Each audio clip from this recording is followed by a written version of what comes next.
Mas abre a tua Bíblia sem demora, eu quero que a gente medite nessa noite, por alguns minutos, sobre um tema que eu acho que é importante, sempre muito mais nessa época do ano, que é o tema de identidade. Quem nós somos em Deus?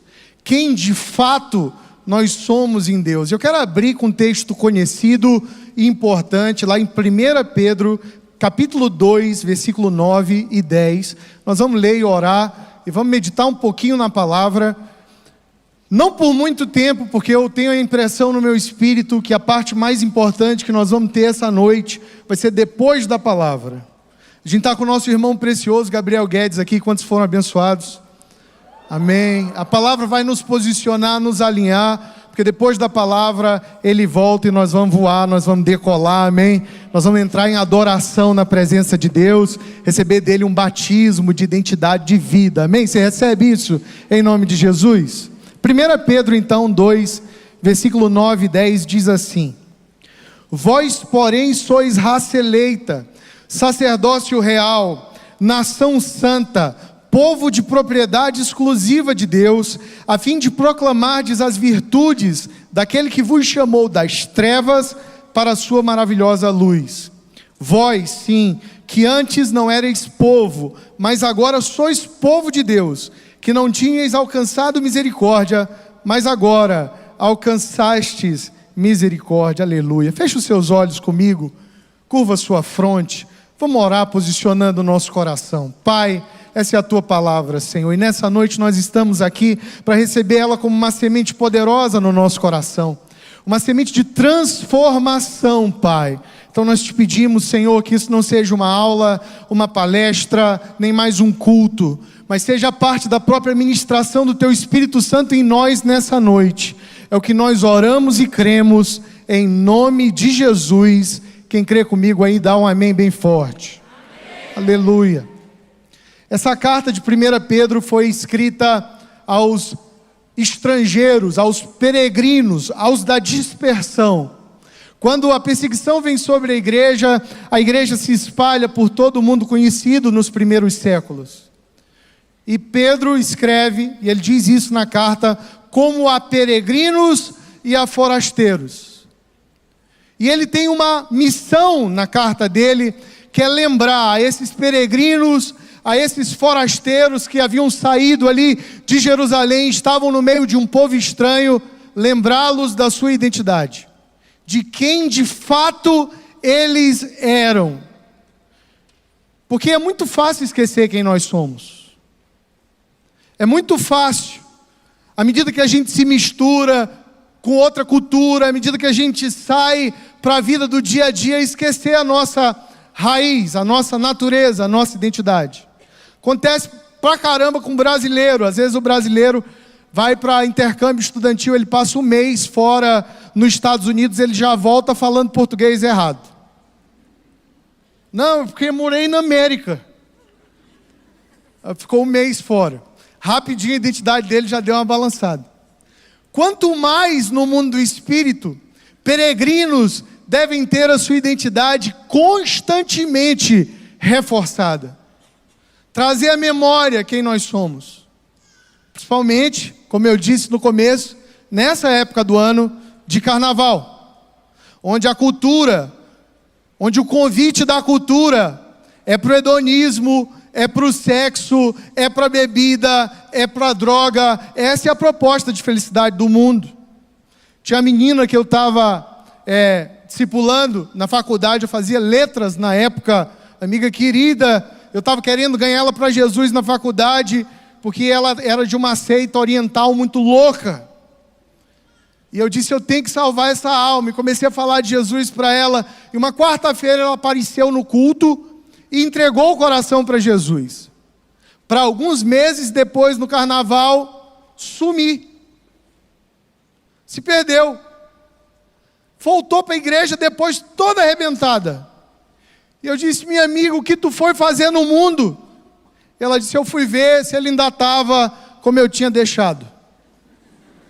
Se aí, está do mesmo jeito? Ela, do mesmo jeito. Foi horrível a experiência.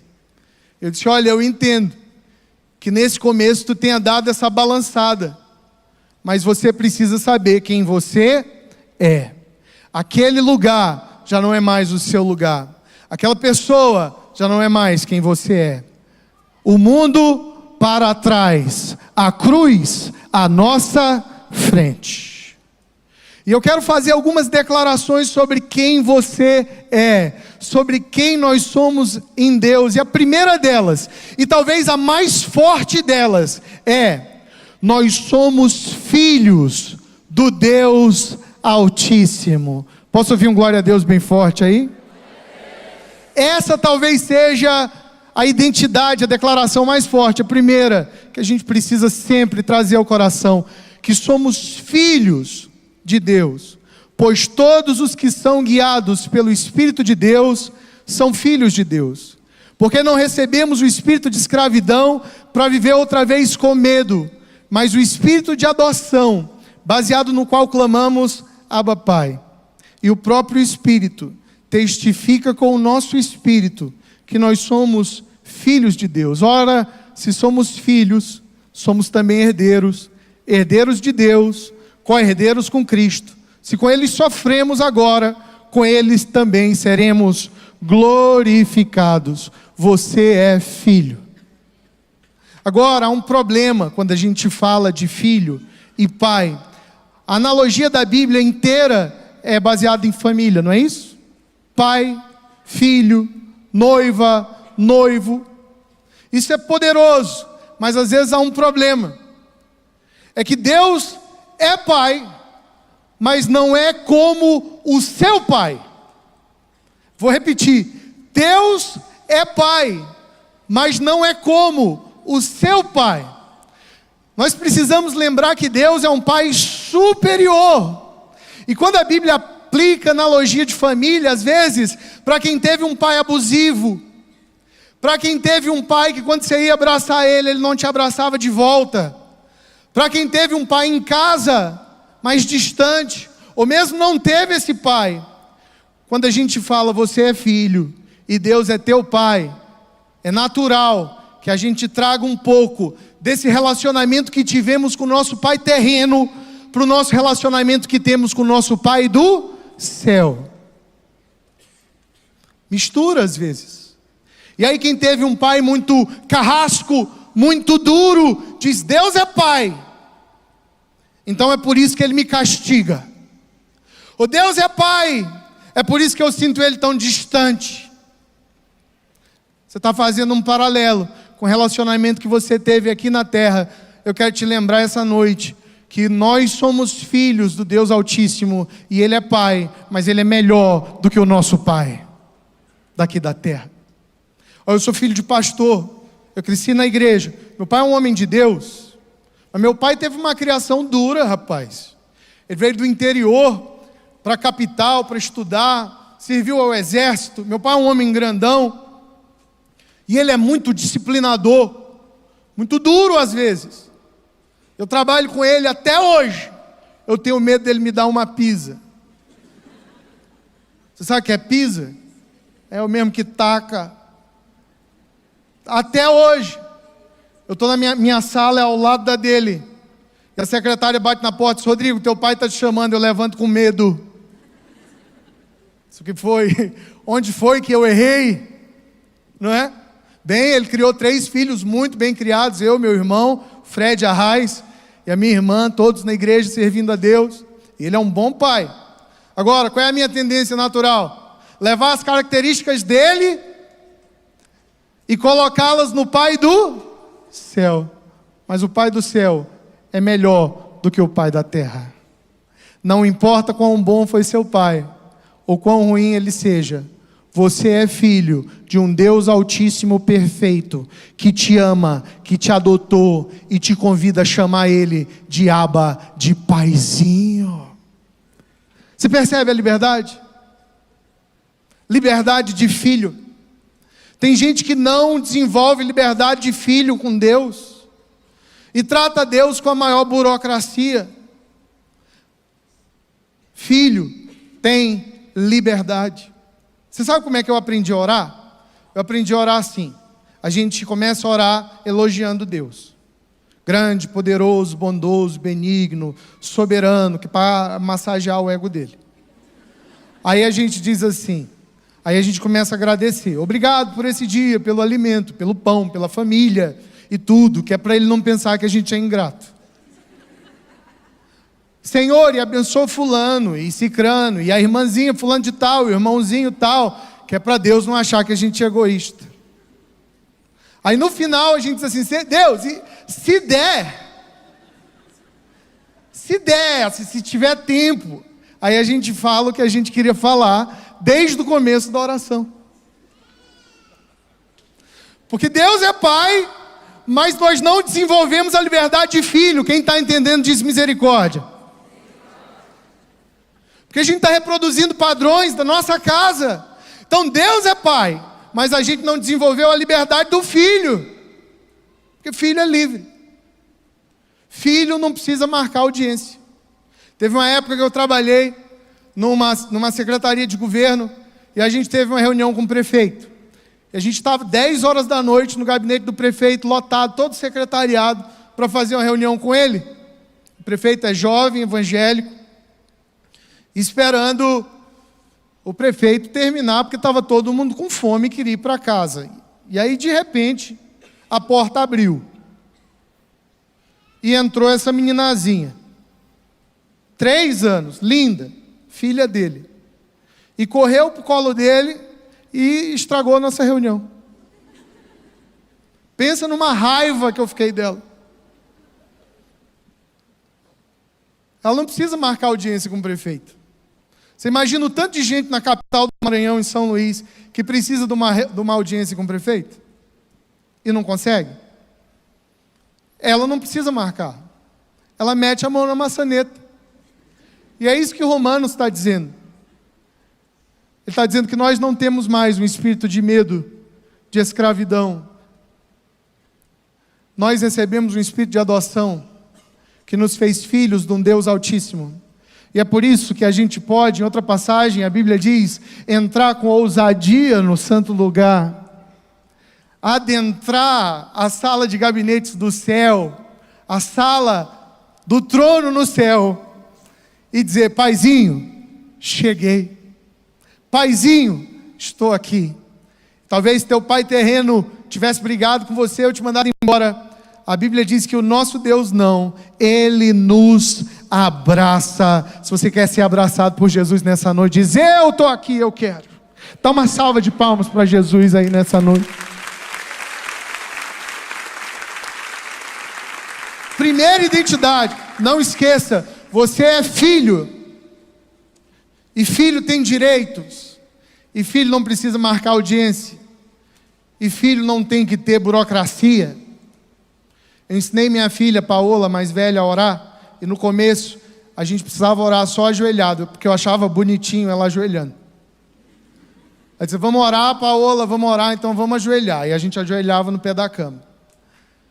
E foi assim muito tempo, até que teve algumas noites que eu estava muito cansado, então não queria orar ajoelhado, eu queria orar deitado na cama. Aí eu disse assim, vamos orar, Paola, para dormir? Ela disse, não, tem que ajoelhar. Eu disse, pronto, criei um monstro. Nós criamos cerimônias com Deus que Ele não pede de nós. Porque Ele é Pai, nós somos filhos. Agora a gente precisa entender que filho tem liberdade. Filho tem acesso. Meu pai, apesar de grandão e bem disciplinador, de um tempo para cá o coração dele está cada vez mais mole. E às vezes eu chego na igreja de manhã, eu abraço ele gostoso, e eu gosto de beijar ele na bochecha. Porque isso não é comum lá em casa. Eu beijo ele na bochecha e digo, te amo, pai. E eu sinto que ele fica todo sem jeito, porque isso não foi muita criação dele. Ele me abraça também e diz, te amo, filho. Porque filho tem liberdade. Segunda identidade que eu quero lembrar você nessa noite, está lá em Hebreus capítulo 4, versículo 15. Abre na tua Bíblia, para você acompanhar. Hebreus 4, verso 15, nós vamos ler do 15 ao 16, a Bíblia diz assim. Porque não temos sumo sacerdote que não possa compadecer-se das nossas fraquezas. Antes foi ele tentado em todas as coisas, a nossa semelhança, mas sem pecado. Acheguemo-nos, portanto, confiadamente junto ao trono da graça, a fim de recebermos misericórdia e acharmos graça para socorro em ocasião oportuna. Acheguemo-nos, portanto, com confiança ao trono da graça. Outra passagem, 2 Timóteo, capítulo 1, versículo 9 e 10, diz assim: que nos salvou e nos chamou com santa vocação, não segundo as nossas obras, mas conforme a sua própria determinação e graça que nos foi dada em Cristo Jesus antes dos tempos eternos e manifestada agora pelo aparecimento do nosso Salvador, Cristo Jesus. Os textos dizem: vamos entrar com confiança no trono da graça, porque não é segundo as nossas obras, é segundo a aceitação dele. A segunda identidade que eu quero trazer para o seu coração nessa noite é que você é o alvo da graça de Deus. Você é o alvo da graça de Deus, de tudo que Ele fez, de cada planeta, de cada estrela, de cada nascer e pôr do sol, de cada animal na natureza. Tudo que Ele fez e criou, tudo que Ele sempre desejou em toda essa história e processo foi você.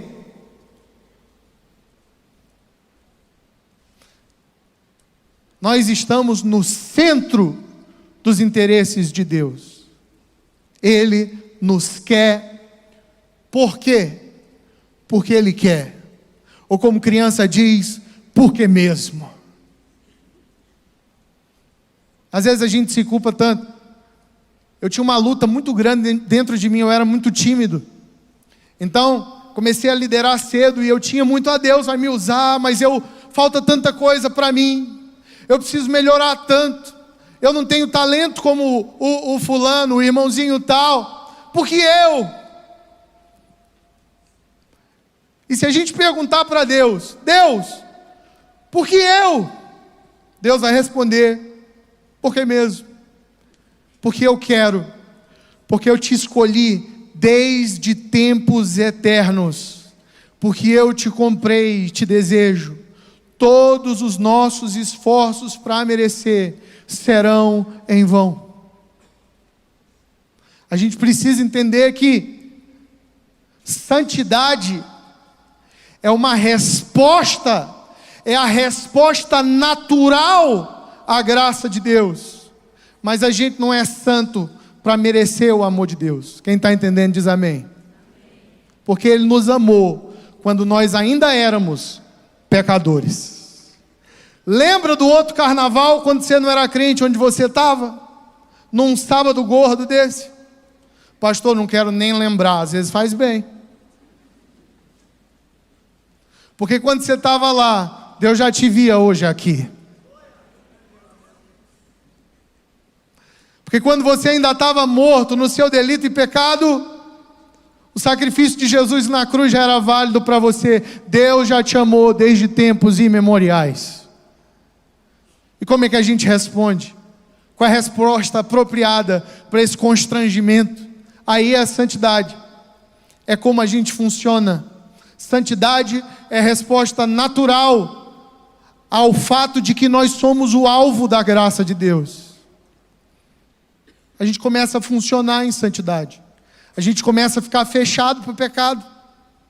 Teve certa feita lá em São Luís, o pastor Cirilo estava ministrando louvor na igreja, e eu fui deixar ele ao aeroporto, no final da mensagem. Estava um trânsito horrível. E ele tranquilo do meu lado, e eu dizendo, pastor, vai perder o voo. E ele me disse uma coisa, ficou no meu coração até hoje, por isso que eu lembro e digo a vocês. Ele disse, Rodrigo, hoje eu estou fechado para o pecado. Hoje eu acordei e botei uma plaquinha uma plaquinha na testa dizendo, não há vagas para o pecado. Hoje eu vou funcionar em santidade. Hoje eu vou estar em outra frequência. Porque na vida de quem sabe que é o alvo da graça de Deus, o pecado acontece, mas o pecado é um acidente. Nesse sentido, você é um pecador, mas não é um pecadeiro.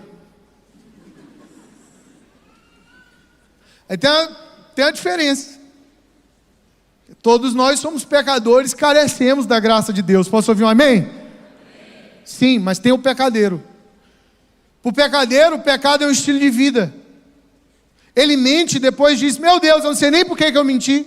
Não precisava ter mentido, mas ele mentiu porque é o estilo de vida dele. O pecadeiro, ele peca e a sua consciência já nem mais acusa, porque já está embotada, porque o pecado já é um costume na vida dele.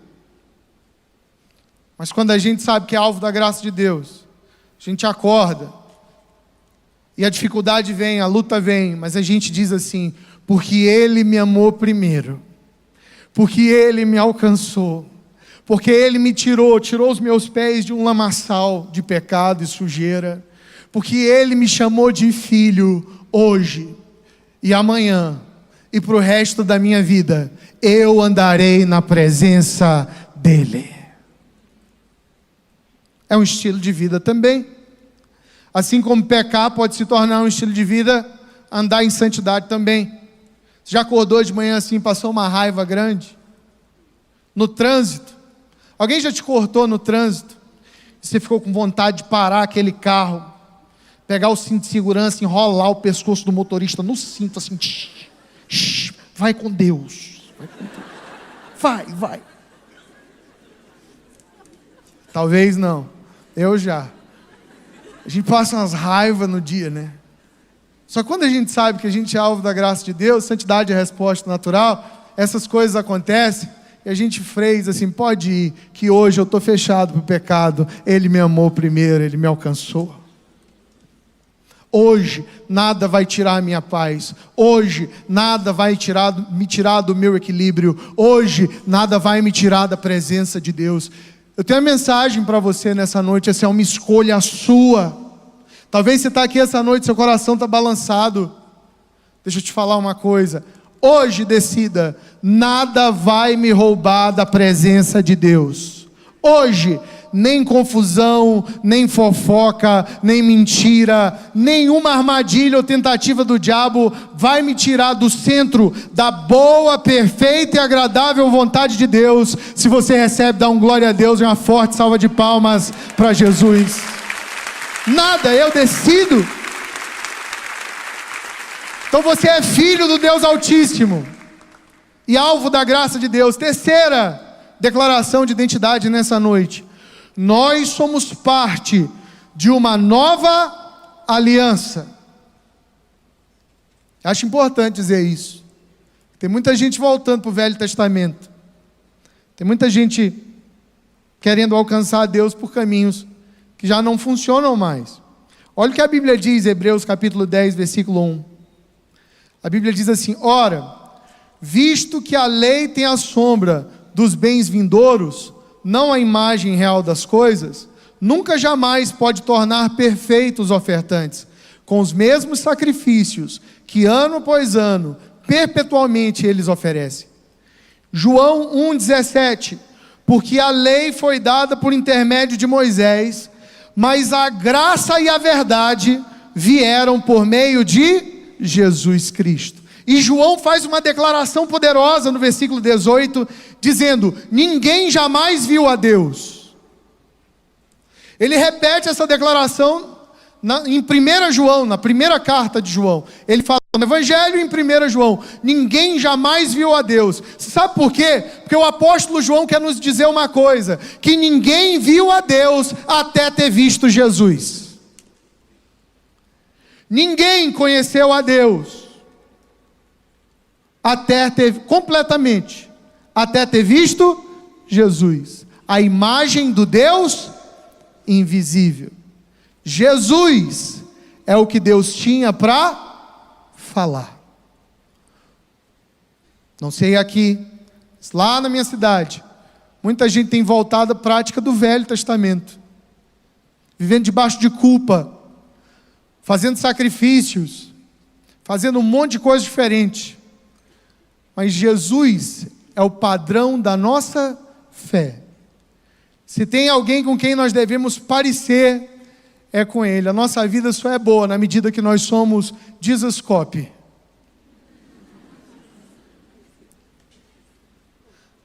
A gente precisa medir a nossa vida, não é o tanto que a gente está parecendo com um profeta do Velho Testamento, apesar de ter excelentes profetas no Velho Testamento, mas é o quanto que a nossa vida se parece com a de Jesus.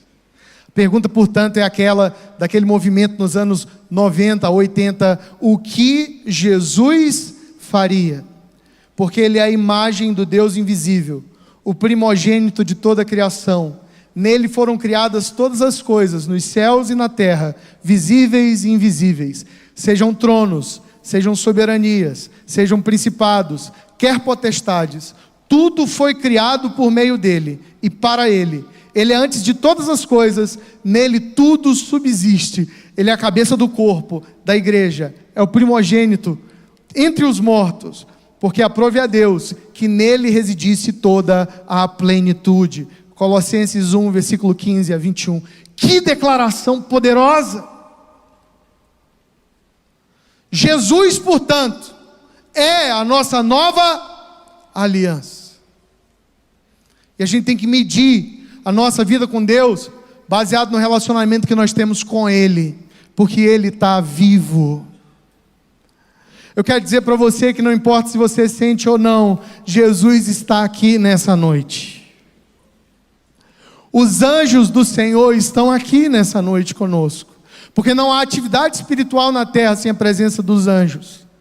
Hebreus 1,14 diz que eles são espíritos ministradores, que existem para auxiliar aqueles que hão de herdar a salvação. Enquanto Gabriel tocava aqui e a gente adorava, os anjos adoravam conosco.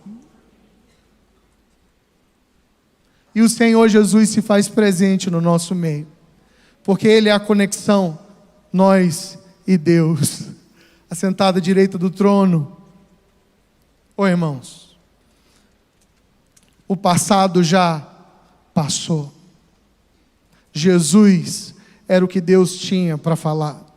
Se você essa noite clamar pelo nome dEle, você pode adentrar sem medo, sem escravidão, sem covardia, e meter a mão na maçaneta da sala do trono, e correr na frente de todo mundo, e jogar-se aos pés dele, dizendo: Paizinho, cheguei, o acesso está garantido.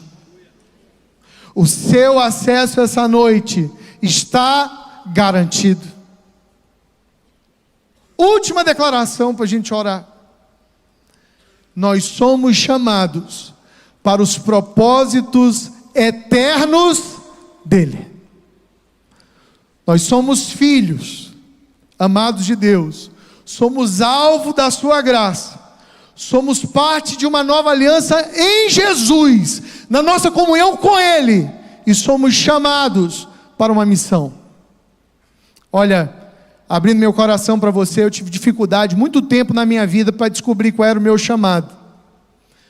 Crescendo na igreja, você sabe, tem sempre lá aquela conferência de missões. E aí todo mundo se veste com uma roupa de uma nação, e a gente fica ali sentindo que é chamado, e fica dizendo: Deus, para onde o Senhor quer que eu vá? E eu tinha essa coisa comigo, eu queria saber para que país Ele queria me mandar. Eu ficava em crise. Eu dizia: Deus, eu quero ir, mas me manda, fala comigo. E todo pastor que chegava de fora, eu ia pedir oração. Dizia: ora por mim, porque eu quero descobrir meu chamado. Quero descobrir o que Deus quer que eu faça. Olha a nossa mentalidade. Eu quero descobrir qual é o propósito eterno para o qual eu fui chamado. Então eu quero saber o que Ele quer que eu faça. Isso me lembra muito de uma anedota dessas que contam na igreja batista, de um irmãozinho que converteu, e ele converteu pertinho da conferência de missões.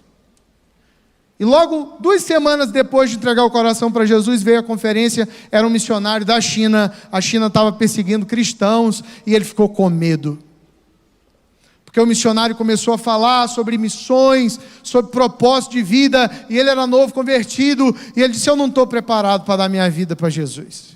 para morrer como mártir? Não, aí ele desviou.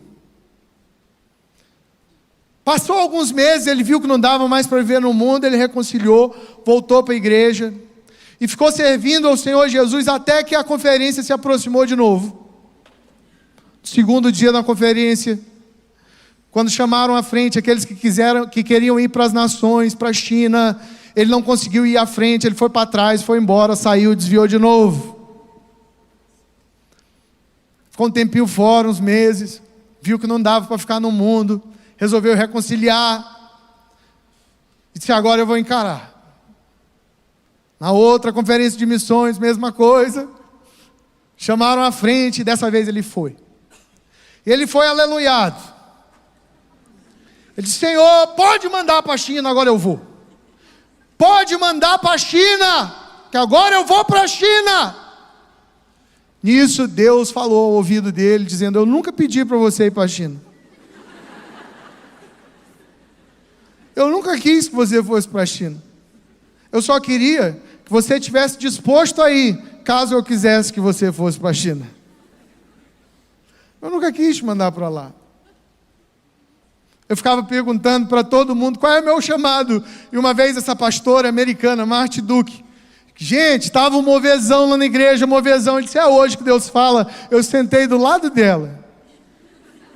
Eu disse: Marty, ora por mim, me diz o meu chamado de vida. E ela olhou para mim com o olho cheio de ternura. Disse: Rodrigo, seu chamado é agradar ao Senhor Jesus. Disse: isso eu sei. Eu quero saber a outra parte mais importante. Eu quero saber o que é para ser pastor, missionário, o que é para fazer. O seu chamado, Rodrigo, é conquistar o coração de Jesus, é agradar o coração dele. 2 Coríntios capítulo 5, versículo 9 diz: por isso temos o propósito de lhe agradar, quer estejamos no corpo, quer o deixemos. O propósito é de agradar ao Senhor. Nós somos chamados para o propósito eterno de Deus. E qual é o propósito eterno de Deus? É cumprir um ministério? É abrir uma célula? Também, é muito importante. É servir na igreja? Também, faz muito parte do processo. Mas o que é mais importante? Agradar ao Senhor.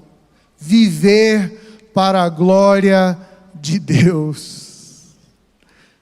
A gente foi feito para isso. É por isso que quando a gente está aqui, a gente se sente pleno. Eu trabalho, Carla trabalha, eu faço um monte de coisa.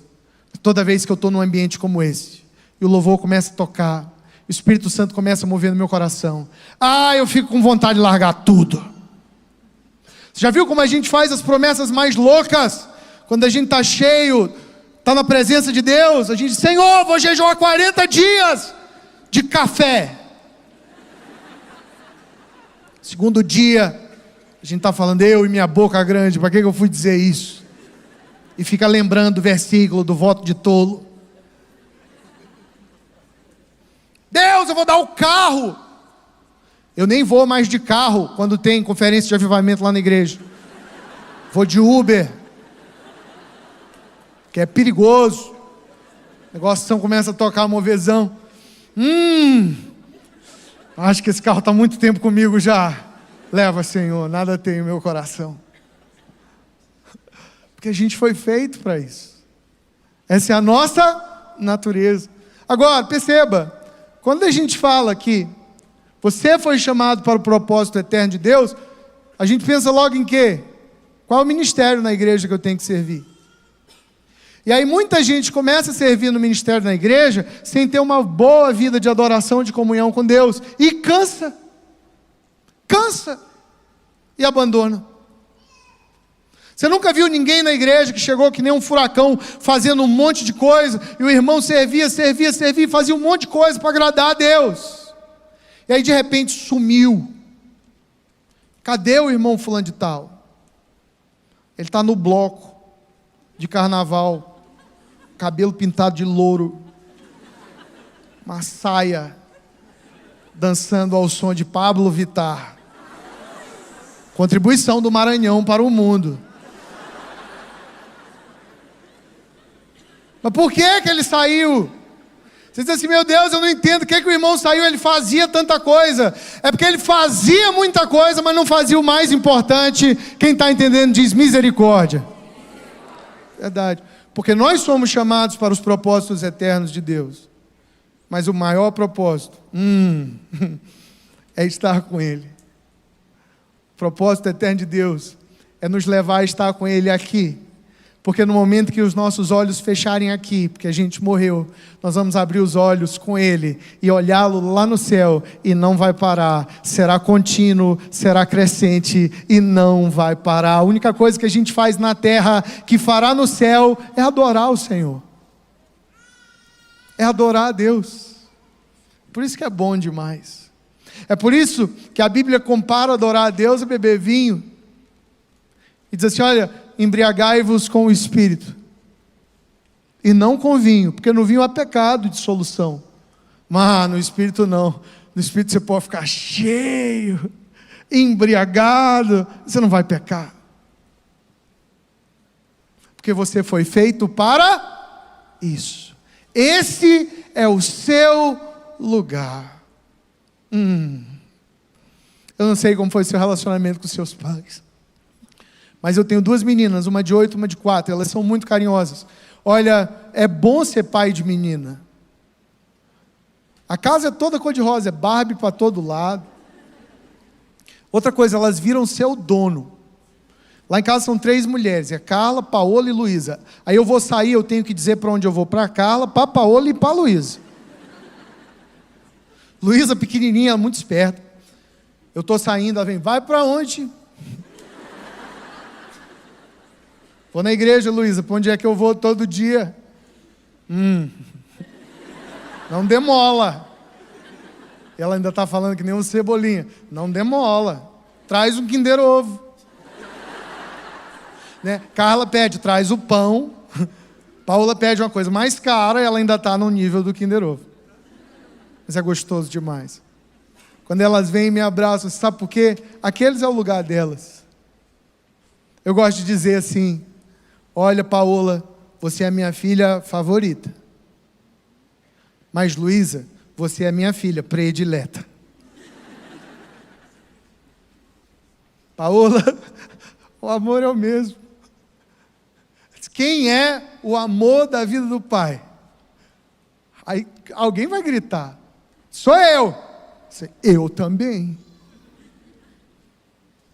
E Deus é tão sábio, que quando Ele quis explicar para mim e para você o que Ele esperava de nós, Ele comparou o nosso relacionamento com Ele, o relacionamento de pai e filho.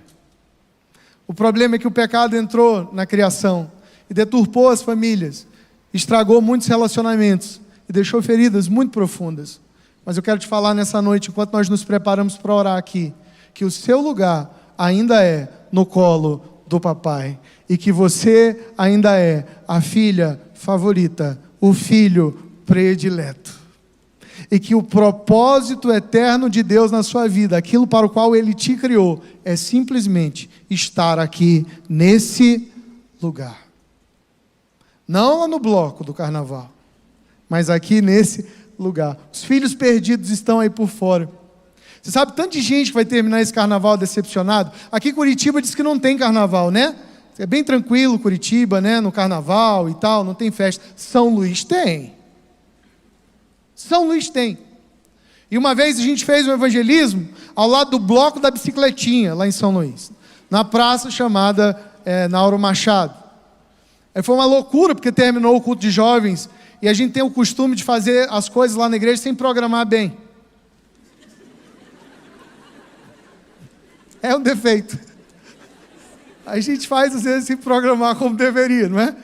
Mas é importante fazer, irmão. Terminou o culto, a gente diz assim, ó galera, é o seguinte, vamos para a praça, só maiores de 18 anos, e vamos fazer um evangelismo lá. Como vai ser? Tal, não sei, tem folheto? Não tem, vamos lá. E como é que é para ir? Põe camisa branca para a gente saber que tu não está no bloco. Beleza. Aí não tinha som, não tinha nada. Aí nós fomos, cara, apareceu quase 800 jovens. Sério, a igreja é grande, o pessoal é louco.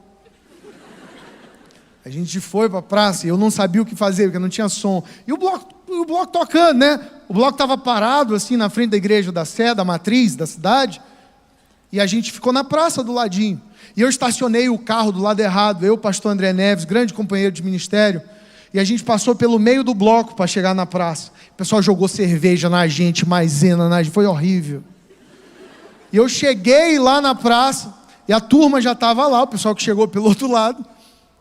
E eu subi num banquinho e disse, gente, Deus nos trouxe aqui por um motivo. Para buscar os filhos dele, que estão no bloco da bicicletinha, quando deveriam estar na presença dele. Como a gente vai fazer isso? Eu não sei. Mas nós vamos orar. E a gente vai falar de Jesus aqui na praça. E São Luís é uma cidade tombada pela Unesco, é patrimônio histórico da humanidade. Tem o maior conjunto de casario português do Brasil, e essa área toda é muito bonita. E a praça é estratégica, ela virou uma ratoeira, porque para você subir do Reviver, o centro histórico, para o bloco, tinha que passar no meio da praça. E o pessoal vinha passando e tinha um monte de gente de branco sem saber o que fazer. A gente começou a abordar uma pessoa, outra pessoa para falar de Jesus. Até que uma pessoa lá da igreja, a pastora Cássia, ela disse assim, a gente precisa orar, vamos ajoelhar. E todo mundo ajoelhou na praça, e o bloco comendo. A gente ajoelhou na praça, e ela começou a orar, e a gente começou a dizer, Jesus, Jesus, Jesus, cada vez mais alto. E veio um silêncio, uma reverência, um temor naquele lugar. E as pessoas começaram a ser atraídas para aquele lugar. Você sabe por quê? Porque é o nome do pai delas, é o nome de quem as comprou. Eles são filhos perdidos. Ô gente, foi bonito demais. Tanta gente se reconciliou ali, tanta gente entregou seu coração para Jesus ali, sem estratégia nenhuma, só declaração do nome poderoso de Jesus.